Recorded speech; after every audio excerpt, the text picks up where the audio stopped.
Lebanon will not be a single Islamic republic, but rather part of the Iranian Islamic State, ruled by the companion of our time, his deputy, Imam Khomeini. This statement was part of Hassan Nasrallah's speech in the 1980s, and it appears today that it has become a reality. How was Iran able to control a country like Lebanon?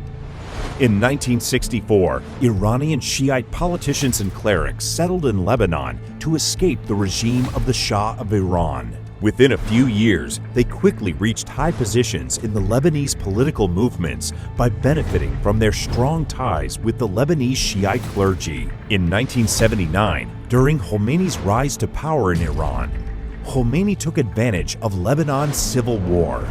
In the early 80s, he established the Lebanese Hezbollah, headed by Mohammed Hossein Fadlullah, who immediately pledged allegiance to Khomeini. Hezbollah has not attempted to hide its absolute dependence on Iran.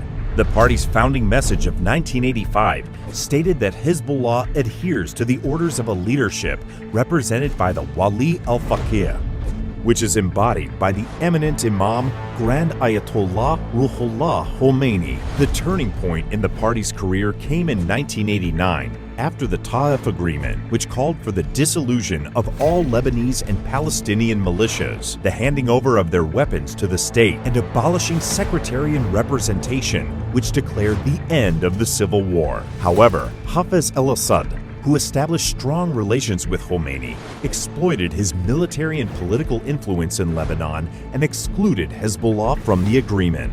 Iran flooded Hezbollah with weapons through Syria and quickly orchestrated assassinations of the party's most powerful political opponents, and gave Hezbollah control of Lebanese borders, airports, and ports, making the party stronger than the Lebanese government. To maintain long-term control, Iran funded many schools that run on the Iranian educational system to promote the system of Wilayat al-Faqih among Lebanese generations to come. Iran also controlled Lebanon by establishing relief institutions that provided financial support in exchange for religious and political loyalty. Iran has financed more than 120 media organizations operating from Beirut's southern suburb to promote its projects in the region. Hezbollah's strength grew due to ongoing support from Iran throughout the decades, according to some estimates, amounted to $700 million annually.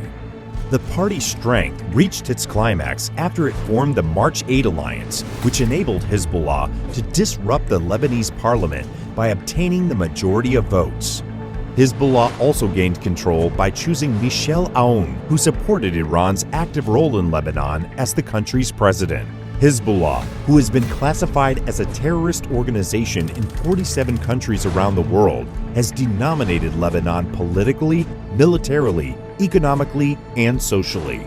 Today, after nearly 40 years of Iranian influence, Lebanon has become a platform for the production and export of drugs and hashish to the world, a storehouse for Iran's lethal weapons, and the arena of political conflict and economic ruin that has decreased employee salaries to 97% of their value.